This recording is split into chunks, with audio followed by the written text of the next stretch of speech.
పూరా local. Welcome to పూరా local. YS Vivekananda Reddy హత్య కేసులో నిందితుడు అంటూ సిబిఐ ఆరోపిస్తున్న వ్యక్తి, సిబిఐ ఛార్జిషీట్లో పేరున్న వ్యక్తికి కడప టికెట్ ఏ ప్రాతిపాదికన ఇచ్చారో కడప ప్రజలకు జగన్ వివరించాలని కాంగ్రెస్ పార్టీ ఏపీ అధ్యక్షురాలు వైఎస్ షర్మిల డిమాండ్ చేశారు. సొంత బాబాయి హత్యలో ప్రమేయం ఉందని ఆరోపణలు ఎదుర్కొంటున్న వ్యక్తిని జగన్ కడప లోక్సభ బరిలో నిలబెట్టడం తట్టుకోలేకే తాను ఇక్కడి నుంచి పోటీ చేస్తున్నానని షర్మిల చెప్పారు. కడప ప్రజలకు నిజం తెలియాలని, నిజం గెలవాలని తాను పోరాడుతున్నానని వివరించారు. ఈ ఎన్నికలు ధర్మానికి డబ్బుకు మధ్య జరుగుతున్న ఎన్నికలని, న్యాయానికి నేరానికి మధ్య జరుగుతున్న ఎన్నికలని చెప్పారు.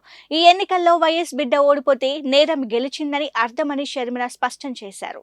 సాక్షి టీవీ, సాక్షి ఛానల్ హార్ట్ అటాక్ అని ఎందుకు చెప్పిందో జగన్మోహన్ రెడ్డి గారు ఇంకా సమాధానం చెప్పలేదు.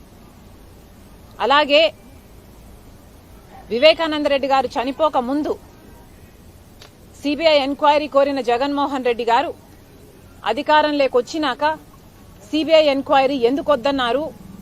మీరు ఏది దాచుకోవడానికి లేకపోతే, మీ దగ్గర రహస్యాలు లేకపోతే, మీరు భయపడకపోతే సిబిఐ ఎంక్వైరీకి ఎందుకు వద్దన్నారు? ఇంకా కడప ప్రజలకు సమాధానం చెప్పాల్సిన అవసరం ఉంది.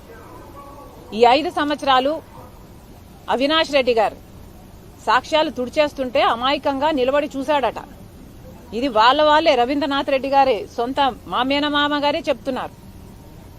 అంటే అలాంటి మనిషిని నిలబడి సాక్ష్యాలు తుడిచేస్తుంటే నిలబడి చూసిన మనిషిని ఈ 5 సంవత్సరాలు జగన్మోహన్ రెడ్డి గారు తన అధికారాన్ని కంచెవేసి అడ్డేసి ఎందుకు కాపాడారో కడప ప్రజలకు జగన్మోహన్ రెడ్డి గారు సమాధానం చెప్పాలి. 5 సంవత్సరాలు చేసింది ఒక ఎత్తైతే, కాపాడడం మీరు ఒక ఎత్తైతే, ఒక అక్యూజ్డ్ ని కాపాడడం ఒక ఎత్తైతే, మళ్లీ అదే అక్యూజ్డ్ కి మీరు ఎంపీ టికెట్ ఎందుకు ఇచ్చారో కడప ప్రజలకు సమాధానం చెప్పాల్సిన అవసరం ఇంకా ఉంది, మిగిలే ఉంది. ఇక్కడ ముఖ్యంగా చెప్పాలనుకున్నది ఏమిటంటే, కడపలో జరుగుతున్న ఈ ఎన్నికలు ఒక పక్క ధర్మానికి, ఇంకో పక్క డబ్బుకి జరుగుతున్న ఎన్నికలు.